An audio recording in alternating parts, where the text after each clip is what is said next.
Well, we're in chapter 2 now, and we are understanding fitness principles. One of the first things that I want to discuss is, and pose a question to you is, what is the best exercise? And I always pose this question to my therapeutic exercise class and physical therapist assistant, and I get a really unique answer from a lot of people. And they all feel like they have the best answer, but the best answer to this is what the best exercise is the exercise you will do. And so one of the things that I always try to recommend is that if you're not interested in lifting weights or going to the gym, then don't do that. Find something else to do. Maybe it's rock climbing, maybe it's hiking, maybe it's riding a mountain bike, maybe it's swimming. You all have very unique interests, and those are the things that you should probably use to guide you in what exercises you want to do. So if you look on page 33, it talks about the overload principle. The overload principle is one that I want to bring the most attention to first. This is basically telling us that there is a threshold that we must meet every time we come to our exercise regimen. And if we don't reach that threshold, then we're not going to make a change. And that change is pretty important to us, because if we don't see changes, we're not going to stick with it. So remember the overload principle as being the one thing that we do to guide us in knowing how hard or how fast, or you name it, whatever intensity variable you want to name, that's the one we're going to have to look at. If you go on into page 38, it gives us the FIT formula, and that kind of guides us in telling us what kind of things we're going to do as far as the variables of exercise. So that's frequency, that's intensity, that's type, that's time. Frequency is how often you're going to do it per week. If you look down on page 38, it gives you the data-driven variables specifically. So 3 to 5 times a week for cardiorespiratory endurance.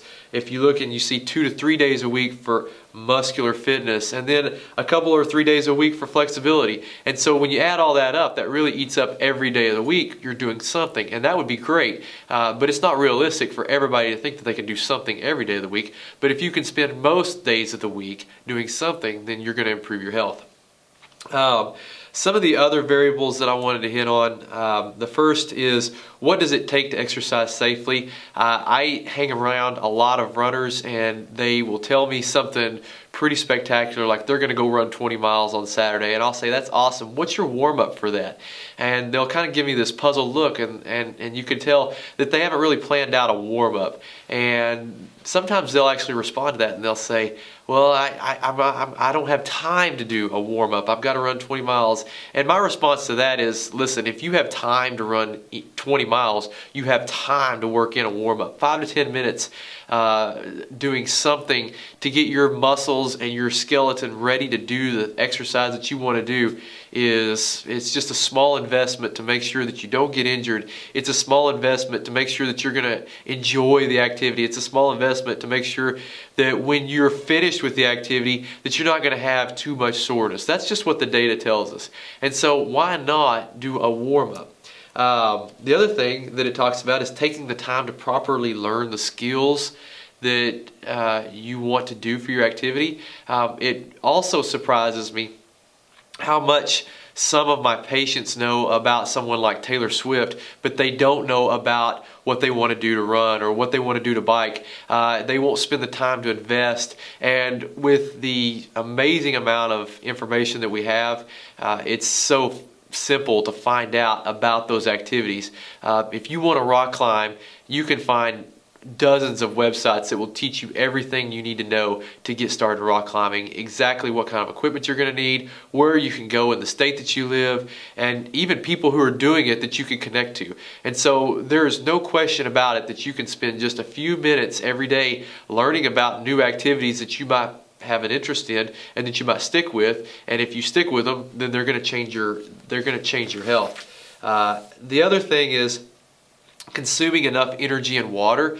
What we do know for sure is that exercise does burn calories. We know that. I think sometimes people think that it's only important to burn calories and not consume calories, especially around activities. And one thing that I want you to go away with is that if you study the activity that you're going to do, eventually you'll study the nutrition that you need to do that activity. And That's huge. If you don't have the nutrition to take care of you, you're not going to be able to do that activity very long. And if you really want to see this in action, you can go to any marathon or half marathon or trail race, and you can see people bonk. And when they bonked, it's a really low, miserable state, and that's really the best place to see someone in trouble. And it's not something that you want to do. I don't really enjoy seeing people in trouble, but I have seen it several times, especially as my profession as an athletic trainer. I've seen people hurt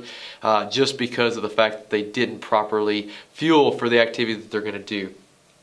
And then the last thing there is selecting appropriate footwear and clothing, and this again is huge. And all I'll say about this is, if you want to know about appropriate clothing, ask any runner if they've ever chafed, and when they tell you where they've chafed, this will give you a good idea of what important clothing really is. I had a basketball player recently tell me that I was missing most of my shorts when I was wearing my running shorts, and what I wanted to convey to them was that basketball shorts and running shorts are two different things.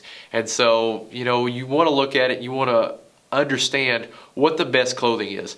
Another thing, just while I'm on clothing, that I want to share, and this is like my uncle's favorite saying through his whole life, was there's no such thing as bad weather, just wrong clothes. And what I'm telling you there is, get out there and do it. Find the right clothing to be outside when it's hot, when it's cold, when it's rainy, when it's snowy, because those are the moments that'll make you remember what you're doing and smile. Anyways, hope you enjoyed this chapter. Let me know through video summary what some of the things that you picked up and will retain and that you reflect on. See ya.